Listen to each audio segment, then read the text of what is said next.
Did you know that you're more likely to get hired as a mechanic if you have your own tools? And we're here to tell you what tools you're going to need as an entry-level technician so you're not wasting your money. Let's get it.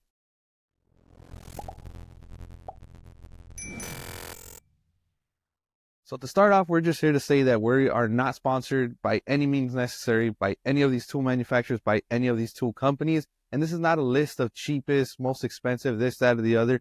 This is kind of just a general all-around idea of what you're going to need if you're getting into the automotive industry. However, disclaimer, the cheaper the tool is, as in price-wise, the cheaper the quality of the tool might be. That being said, we're going to just give you a general idea of what tools you're going to need. So let's get started. So first and foremost, one thing you're going to need for every job, for every time you're going to be out in the shop, is a ratchet. Now, these range from 1/4 inch, 3/8 to 1/2 inch, 3/4 inch to 1 inch, depending on, what industry you're really getting into, how big of machinery you're going to be working on. But if you're starting off and it's just an entry-level technician, meaning you're going to be like a lube tech or a tire tech, you're working at like a Firestone Complete Auto Care, big old tires, American Tire, and you're just doing some oil changes and things like that, the 3/8 ratchet is going to be your friend.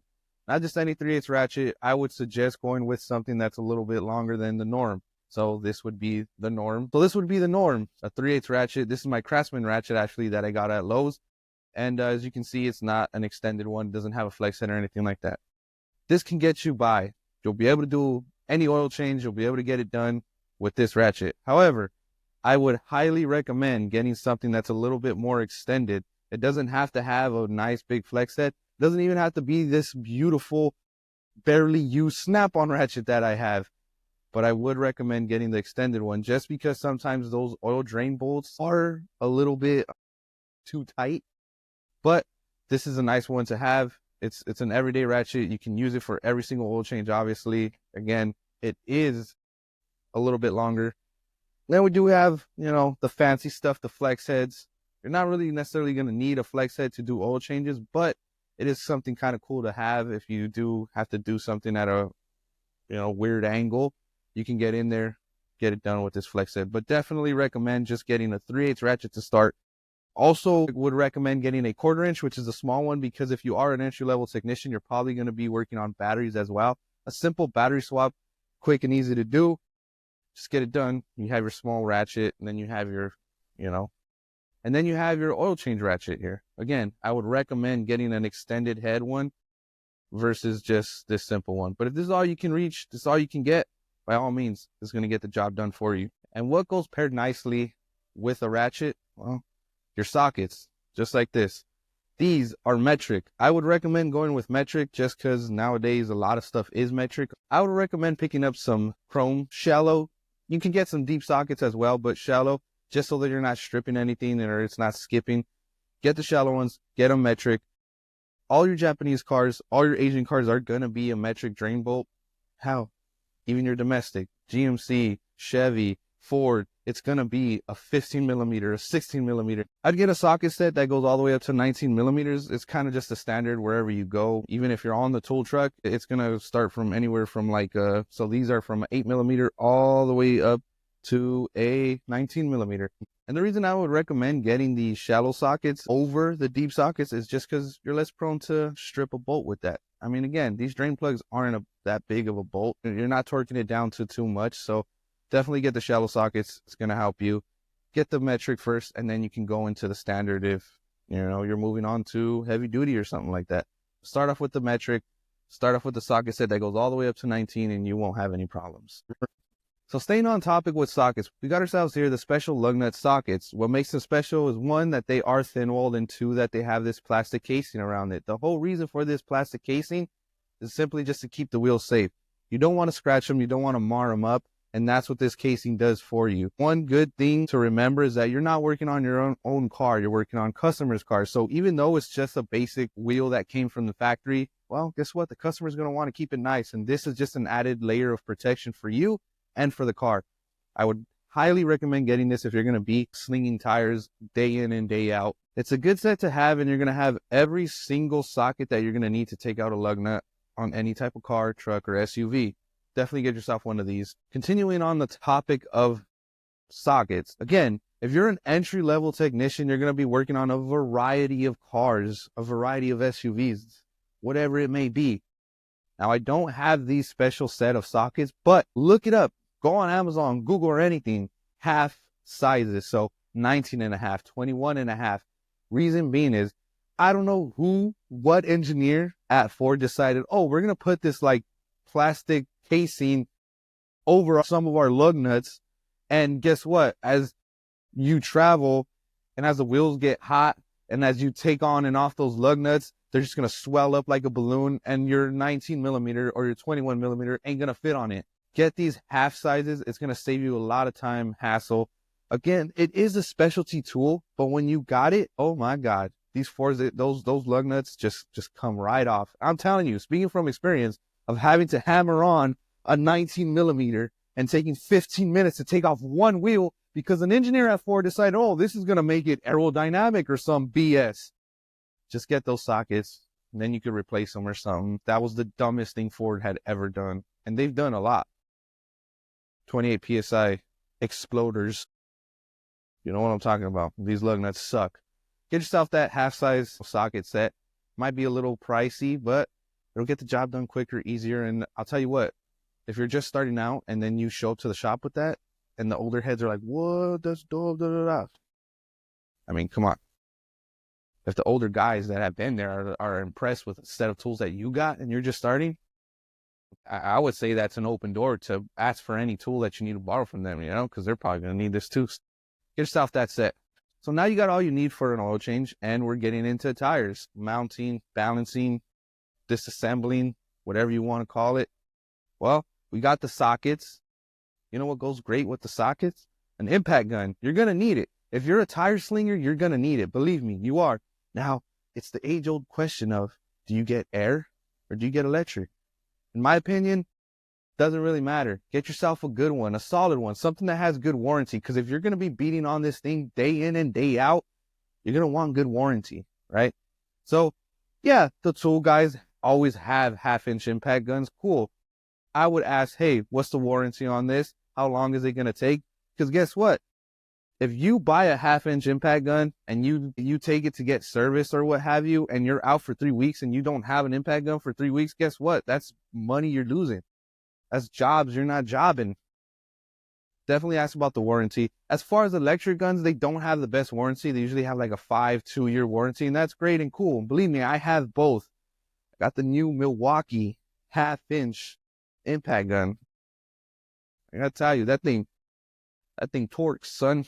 Almost blew my hand off the other day just trying to take off a nut. It's crazy. But I've also had a Matco half-inch impact gun when I got out of school and I was working at the Firestone Complete Auto Care. That's what I had. And it did come in handy. There's times where I had to be outside on that black asphalt right in the middle of the parking lot, taking out a tire so I can do a patch. Guess what? The airline wasn't going to make it all the way over there. And I had my electric impact gun and I was able to just pop it right off.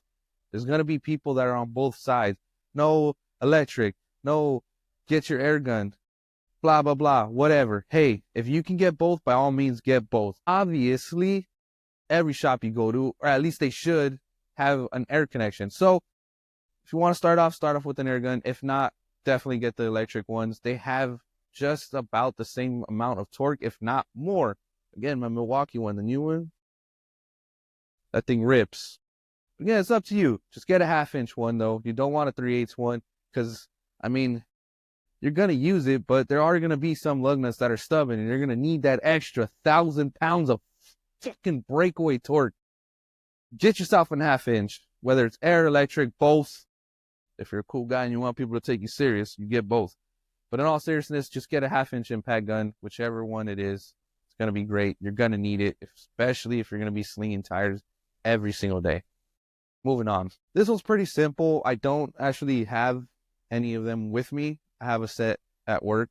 I'm pretty sure I have a set somewhere, just in the trunk drawer. A set of screwdrivers. Just a simple set of screwdrivers. Doesn't have to be the most expensive, the shiniest, the prettiest, the crazy color. No, just a simple set of screwdrivers. Once again, if you're an entry-level technician, you're going to be working under a car doing a bunch of oil changes. And I don't know why or where we decided somewhere along the line, I get that you want to kind of protect your undercarriage. But why though? Does it have to be with 20 little screws or little bolts, this, that, or the other? Sometimes they do just have a Phillips head on it, so you can just go and get your screwdriver and take all those damn things off so you can get to the oil filter, you get to the drain plug.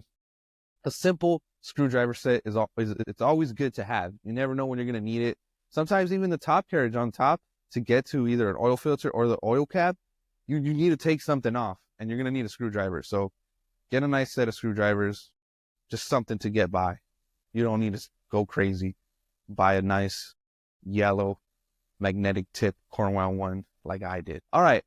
So next up, one of the things you're going to be using the absolute most as an entry-level technician, oil filter wrenches. Now, specifically, I would recommend getting a set like this. As you can see, it comes with 6 of them. And now you're thinking, oh, I could just get one of those spider ones and it'll just clamp onto it. Yes, you can. But I found that these have better kung fu grip, if you know what I'm talking about. And you can get a little bit more leverage. There's nothing like having a handle. You just go in, crank it, boom, you're ready to go. Oil's draining on that oil filter. This is just my preference. I like these. You don't have to go and spend the money on this. This was almost $100 for this set, but it does come in handy. I like this set. I've used the other ones. I'm actually going to show you right now. See, this was my spider one. Sometimes you can't get those on there, so you're going to need to do it from directly underneath, and you can get this. Bang. At Firestone, this is what I used every single day. Cool. Moving on to the next oil filter. It's more of oil filter sockets. Some newer cars, Chevys, the Colorados, Range Rovers, the dang Audis, all that, they have the oil filters on top, and it's a special plastic oil filter. Don't even get me started on that. All right, don't even get me started on that. We'll go on with this next oil filter. That's when we'll go dive deep into it. They have their oil filters on top, and you need a socket to go on it. Yes, you could use just a normal 26 millimeter socket, but not many people are going to have that. Guess what? Harbor Freight decided we're going to make our own oil filter socket set. And it goes from 24 millimeter, 25, 27, 28, 29, 32, and 36. And as you can see, they're all right there. Comes in this nice case. You can actually take off this top shell here. Just remove it, put it in your oil filter drawer. If you're working on different kinds of cars, you're going to need this for sure. As the new cars roll out, more and more of them have this style of oil filter. It's quick, easy, simple. You know where it's at. Hey, just take it out. All right, cool. Bang, boom, you're done. Oil filter is being removed. Moving on to our final oil filter wrench here. Oil filter socket, whatever you want to call it. Now, when I was just a wee little lad, I was at Firestone.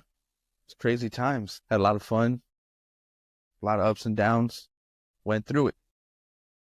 Worked on a lot of Toyotas. I myself am a Toyota boy. Did a lot of oil changes for them. Them Toyota Priuses, that plastic oil filter housing that you got on them Toyota, junk. All right? There is absolutely no reason why you should be putting plastic on one of the hottest parts of the car. That being said, the fact that you guys have these filter wrenches that have like the 3 little prongs and then they chip off the tooth that's on the actual oil filter housing and then you can't get it off and it doesn't bite right. And now you have to get a screwdriver and just chisel your way all the way through it because, wow, look, there's also no room. And then this little thing just came into my life. This right here, this little Toyota oil filter wrench, socket, whatever you want to call it. I got this from Cornwell. PBT 711 chrome, baby. You want the chrome one. You don't want the plastic one. Don't get the plastic one, especially the one where you see it like this and then there'll be teeth in it. No, don't get that. You want this one. It doesn't have to be this specific one, but I just gave you the part number, okay? Look it up. Get yourself one of these. This should be the first thing. You get this, and then you get your ratchets, okay? I'm telling you right now. You think I'm crazy. But the day that you don't have this, and you're working on that on the Prius, and you need to do an oil change, and it goes from a 15-minute oil change to an hour because that oil filter housing does not want to come off, you're going to look back at this video and you're going to thank me. We're good. We're good. Hey, calm down. Calm down. You don't do that anymore. That's in the past. You're going to thank me that I showed you this because you're going to end up going to AutoZone. You're going to go into Harbor Freight. Hell, Walmart. and you're going to see that one that says, oh, Toyota oil filter remover wrench thing, piece of crap. And it's going to be the one with the teeth, and it's going to be plastic. And you're going to break the oil filter housing. You're going to have to go to your boss and tell them. You're not going to be able to get it off. You're going to have to order a new one. It's going to take another hour for it to get delivered, and then you're just going to be stuck there. Customer's going to be like, what are you doing? You stupid or something? This right here is going to save you the most time. It's going to save you the most money. You're going to be very professional. Get yourself one of these. Chrome. Remember, Chrome one. Again, PB 71117. All right, so now, we got all these tools. We got a couple of them. You're able to do oil changes, and you can do tire mounting, dismounting, and all that. And you're going to need a little organization. I would recommend getting the most organized that you can, whether it's by drawer or just something like this. If you can have, all your pliers in one drawer, all your screwdrivers in another, all your sockets in one drawer, all your ratchets in one, cool. Me, personally, I like having my ratchets and my sockets in one. You open up one drawer, okay, I need this ratchet, I need this socket, bada boom, bada bing, it all flows, it all goes together. You don't want your stuff rolling around, though. I got these at Harbor Freight. You can do whatever you got to do. The tool trucks are going to have them. Just get yourself a nice socket organizer, any organizational tool. I also have this magnetic bar. Whew. I just lay my ratchets on them like this, so it'll be obviously facing down on my box. Bang, just like that. Again, so that they're not rolling around everywhere. Every time I open up the drawer or every time I move my box to work on something else, they're planted. Here they are. This is all you need. Something simple. Got a little droopage, huh? You're not going to need anything too crazy, too expensive to just organize your ratchets. A simple piece of magnet strip. It's going to be just right. But I'm telling you, the more organized your box is, the easier it is to work. You go into a better flow. If your stuff is rolling around in the drawers and you're just digging through it, where is it at? You're wasting time. Be more efficient with your time. Tool organization is key. I'm not saying you're not going to get unorganized sometimes. We all know we do. But this will help prevent that. Again, I don't have this set. I mean, I do, but I don't with me, if that makes sense. But just wrenches. A wrench set. The same sizes that you got on your sockets. Get them in your wrenches. No, they don't have to be ratcheting wrenches. They don't have to be super long ones. They don't have to be flex head or anything like that. Again, a simple set of wrenches is all you're going to need. You never know. Sometimes these pesky drain plugs are just in an awkward position. You don't know where to toss them. You don't know where they go, and you can't get a socket in there with a ratchet. You got to get a wrench in. Pretty simple. Sometimes you're just quick. That's the first thing you see. Oh, do I get my 17 millimeter socket and ratchet, or do I get the 17 millimeter wrench that's already there? Just grab it. Boom. Whatever's quicker, easier. But a set of wrenches. That's all you're going to need. Simple. All right. Now, one thing that's kind of underrated, just a digital air chuck. So an air chuck, you're going to want to air up tires. Every time you finish a service or something like that, I believe it is a California state law. You have to air up the tires if the car goes in for service. So you don't want to get caught up with that. Again, the analog ones do work well. That's what we use where I'm at currently, and it's more than fine. But if you're rocking around with two, it's kind of cumbersome. It kind of sucks. You got to check the air pressure, put the air chuck, take it off, check the air pressure again. These digital ones, it's all that in one. So as you're putting air in it and you let go of the trigger so that it doesn't put air in the tire anymore, it takes the air pressure. See the digital air gauge? Boom, done. Some of these can get pricey, however, so it's all up to you. Again, you can get a cheap one, a good one, whatever. But a digital air gauge is going to save you time. Definitely get one of those. Now we're really getting into the small things. A pig set. Something to just kind of get in there. I know Mercedes, some of them come with a plastic little lug nut cap. Volvos also do that, and it's not something that you need. You can get away with kind of popping them out with a screwdriver, but if you could just throw a pick with the hook in there, just take it out, why not? Just a simple pick set. That's all you're going to need. So this next tool is something that every technician should have. They're going to walk around with it in their pocket every single day. It might get lost a couple times, but don't worry about it. You'll find it. Pocket screwdriver, or in this case, a pocket pry bar is what I have. I have the Lyle's pocket pry bar. It is the striking one and has the striking cap right here at this end. Now, what does that do? You can use it as a pry bar. pry some things off, and then you can smash it with the hammer. Listen, I know a lot of you are going to just say, hey, screwdrivers are pry bars. No, they're not. They can be, though. Who am I kidding? I still do it, even though this is in my pocket every single day. You have an expensive set of screwdrivers and you're just going to bash on the handle. Yeah, you can get them warranted. You can get them changed out. But why would you do that? This, on the other hand, it's cheap. It's like $10, $12. You could bash on it. And it was made to be bashed on. And I have bashed on it. As you can see how dirty it is. Look at that. Look at that. It's just been used and abused every single day. Wear eye protection. Look at every single day. I'm prying on something. You need it. Me personally, I have found this one to be the best. Yes, it is a little thick. She's a little thick. Because sometimes you are going to need a smaller one. But this can basically do anything that those little pocket screwdrivers, pocket pry bars or whatever you're going to use it for. But I do like this. The hammer cap at the end. You can bash on it. It's pretty strong. It does come with warranty and stuff. So definitely get that. And again, you're just going to keep it right here next to the corazon, baby. You're going to love it every single day. This right here. Best thing you can get. Multiple uses. Save your screwdrivers and get yourself a Lyle's pocket pry bar, strike cap, whatever it is. You know what I'm talking about. Next, we got something to help you see, and that is a flashlight. Doesn't have to be a flashlight like this, but it should be a flashlight that's bright enough for you to see under a car. And I know. Look, this is a streamlight. All right. This is damn near $200. Well, this one specifically was $200 because it came with the charger and 2 batteries. Okay. But you need something bright. You need something durable. As you can see, it was a beautiful purple and it is bashed up left and right. Look at it. It's chipped and it has been getting used every single day for the past 2 years. Has not failed. And even when it did, it was like kind of dim. You just changed it out. I didn't have to buy a new one.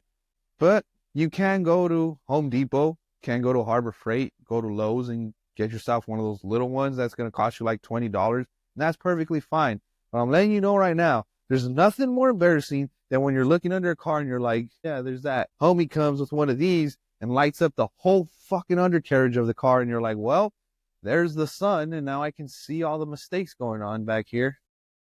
Get yourself something bright, something that you can see everything with. You don't want to be checking a car and you miss something because you're like, oh, well, my flashlight was too low. It's too dim. I would recommend 800 lumens or more. On the topic of lights, get yourself a magnetic light. You get like the slim bar ones or the Cyclops eye looking ones, just so that when you are working under a car and you need your hands, but you also need the light, you can just pop it onto something. It's magnetic.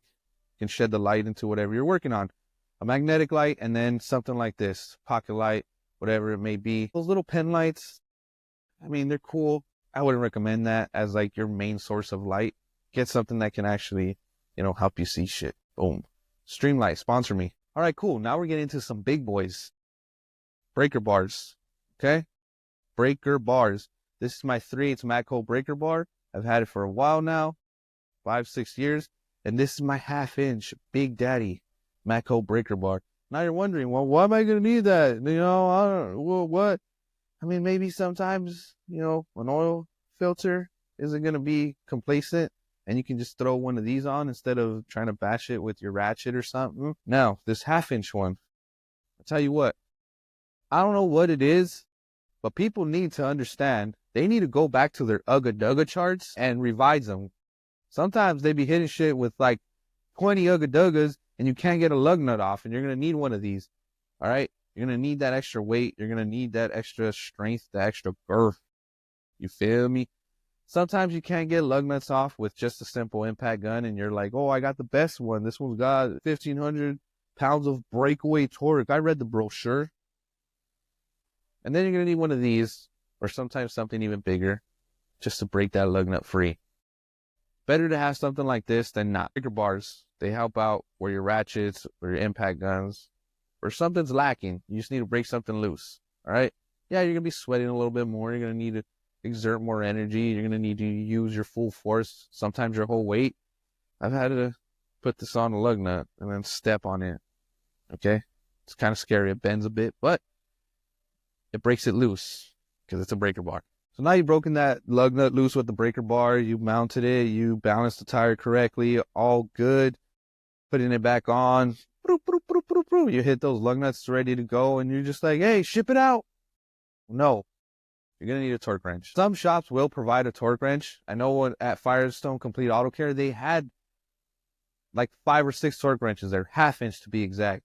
The reason they offered their own torque wrenches, one, it was snap-on, and two, they were able to recalibrate them every single year. So one by one, you would ship one out to corporate. Corporate would get it recalibrated. They would send you another one. So they knew that these things were always calibrated, because if you're not torquing down your lug nuts, your wheel has a high chance of coming off.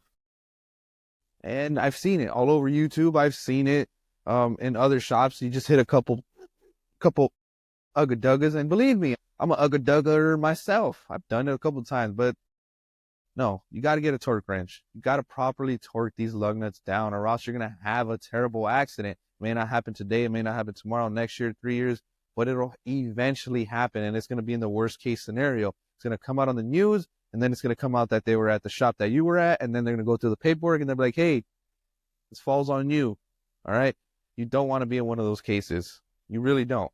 Just torque down your wheels. If the shop provides you with a torque wrench, cool. If not, definitely invest in one. It doesn't have to be one of those digital ones. It could be the simple click type. That's all you need. That's all I have. I have a Matco one, and again, when I was at Firestone, yeah, we could use our own torque wrenches, but they were like more, at ease with their own, because they got them calibrated every so often. So it was just simple.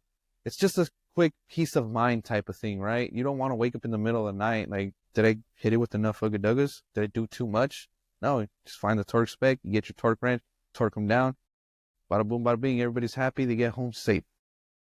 Get a torque wrench. So we're coming towards the end of the list, and that's pretty much all you need tool-wise, right? We got impact guns, we got breaker bars, torque wrenches, and you're thinking, well, a lot of that stuff is kind of scary. You're going to need some safety glasses, don't you think? Got to protect the face. Yeah, shops usually provide them. They're the cheap ones. They kind of bend. They're all floppy. Hey, if you're cool with that, cool with that. When I was at Firestone again, I was cool with that. I used those all this freaking time. But guess what? Every single week, I was going to the back and getting a new pair, sometimes twice a week. And then I needed glasses, so I got some prescriptive ones. Again, Firestone, they paid for them, so thank you. And they were a little more durable. They came in a nice case. They cleaned it up and all that. And you're probably thinking right now, wow, those glasses are actually pretty cool. Are they your prescriptive ones? No, they're actually not. They're not a sponsor. I just think they're so badass and so cool. These are actually my Heat Wave safety glasses. And as you can see, I do use them every day. They are beat up, but look at that. They're cool. They are, Z87 plus or whatever, because they are technically considered wraparound. So if you're going to get your own safety glasses, you're going to want something that's wraparound. So it covers the side here, so you can't get busted over here. And it covers the fronts right there. Now, these are kind of expensive. They're like $60 for the frame and all that. And I know you're thinking like, again, I can get some for free, or I can go onto the tool truck. And you can. I actually would recommend doing that too. Go into the tool truck, get yourself anything that has a full frame. And by full frame, I mean that it wraps around the whole lens. It's not just one piece of flimsy lens. Yes, they are still technically safety glasses and you can get away with it, but there's something about having that extra structure around the lens that just puts me more at ease, if that makes sense. And I'm sure there's like a scientific thing that says like, yeah, they are technically safer. But anyways, yeah, you can go onto the tool truck and find some for like $20. These are, again, around $60, these specific ones.